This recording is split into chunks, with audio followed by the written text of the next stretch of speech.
This is the 4th generation Ford Expedition. More importantly, this is a 2024 4th generation Ford Expedition. And the reason that's important is 2024 is the last year of the 4th generation Expedition, which was originally introduced back in 2018. Over the course of the last 6 years, Ford has continued to develop, improve, and overall give a couple of minor facelifts to the Expedition. Today we're going to check out the last year of the 4th gen Expedition as the 2025. The 5th gen was just released a couple of days ago. So here are some questions that I want to answer in today's video. 1. Is the 2024 Ford Expedition still worth looking at now that there's a 2025 on the way? 2. Since there's a new 2025 on the way, does the 2024 Expedition feel dated or not nearly as modern with all the new tech that's coming in the 25? And 3, does it make any sense to buy one of these, or are the values going to absolutely tank with the 2025s coming out? Hello everybody, my name is Austin and this is Apple Autos. If you'd be willing to help support this channel, please hit like, hit subscribe to help me continue bringing you great automotive content. Now, without wasting any more of your time, let's check out the 2024 last year of the 4th gen Ford Expedition.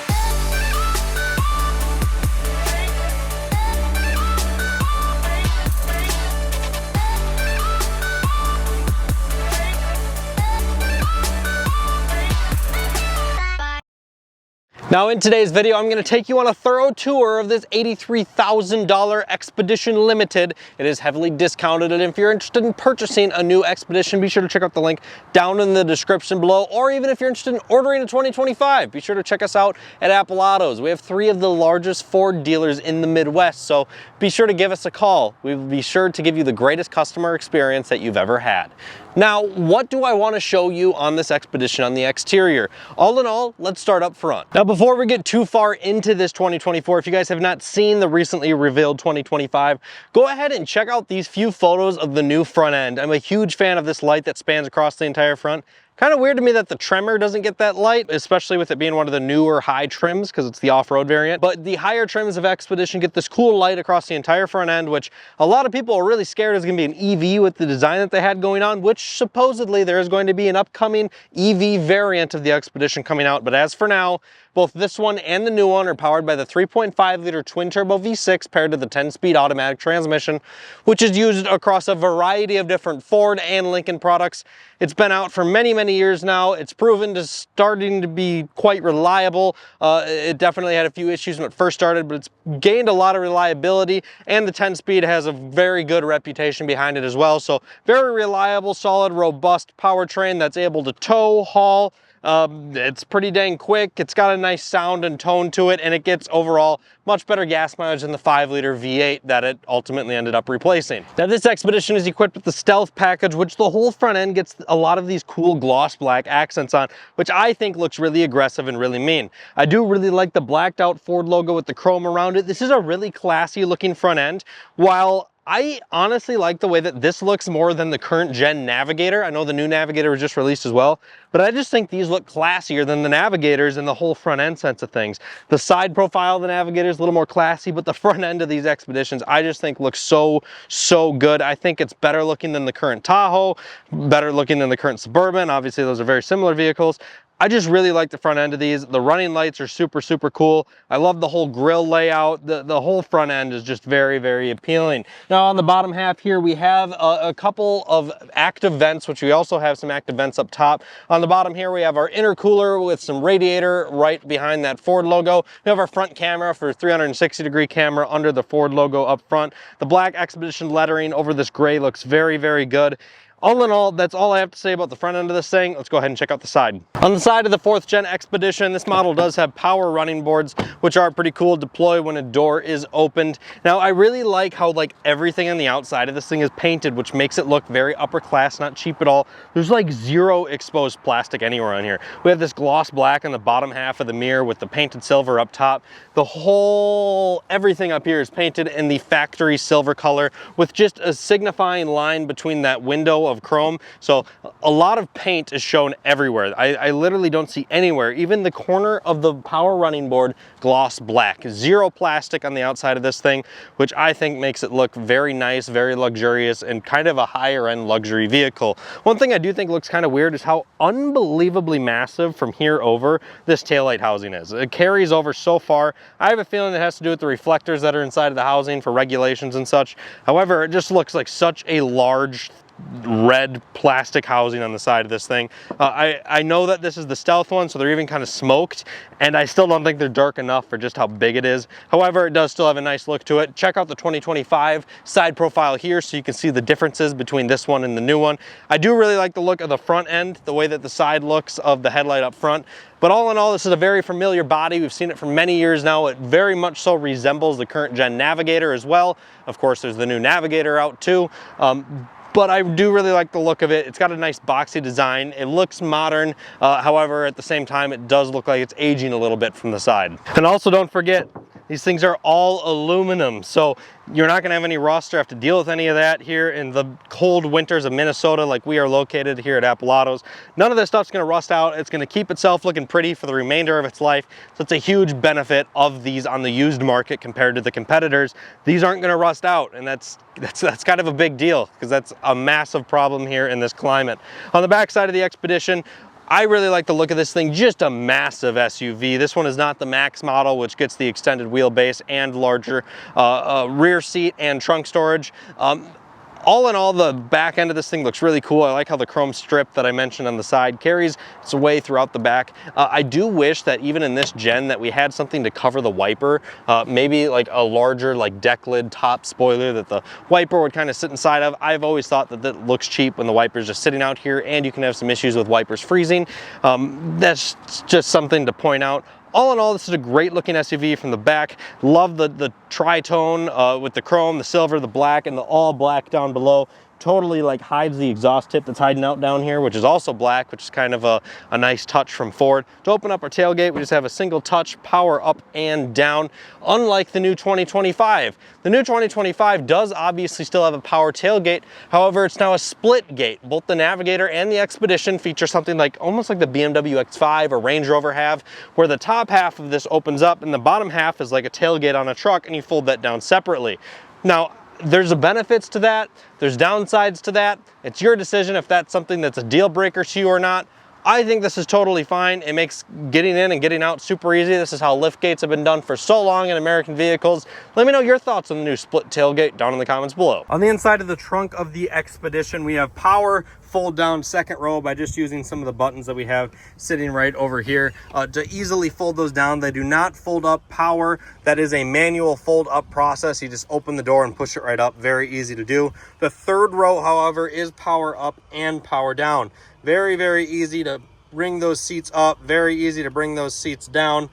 Quite a simple process, and it makes it quite easy considering when you're going to fold seats down, you're going to typically be using the third row, not the second row, because that's a ridiculous amount of room having both those down. But it does just go to show truly how many items you can fit in here with all the seats folded down. So whenever you do need that additional storage, it is quite amazing just how much you can fit into the back of these vehicles. I should also mention the headrests on the third row do not power fold back up. You do have to do that yourself. Now on the non-Max model, your trunk space is pretty limited when all three rows are up. You do not have a ton of trunk space. You do have a very small section of under seat storage sitting right under here, as well as your jack.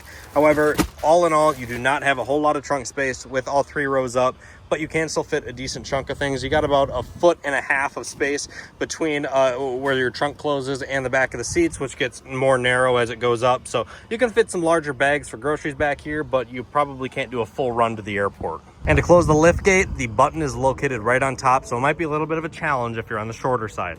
Talking about the interior of the Expedition, let's start off in the third row where I went and sat myself back there. All in all, it's kind of interesting back there. You have a really weird sitting position. However, you have the opportunity to recline. You can recline yourself back, but when I recline myself back at 5'11", my head is absolutely smushed against the ceiling and actually like kind of getting cut against this area that's holding the seat belt. Really not very comfortable back there for me being 5'11". I couldn't do a long period of time back there. The plushness of the seats is nice, so if you're on the shorter side of things, then that might be very doable for you. But if you're anything over like 5'7", I think it might be pushing it a little bit to sit back there any type of long term whatsoever.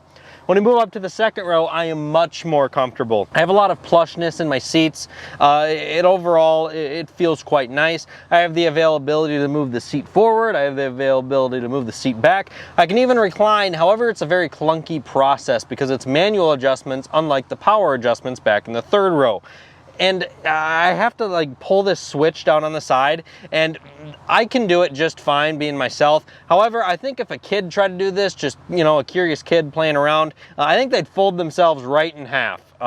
Very awkward the way that you have to like pull itself forward and back, because you can actually fold the seat just like you're pressing the button in the trunk by pulling that lever. So you can pretty much just fold yourself right in half if you're not careful. However, you got some great visibility in both the second and third row with the panoramic moonroof. When you talk about tech and comfort, in the third row we have ourselves a cup holder on both sides, a USB port on both sides.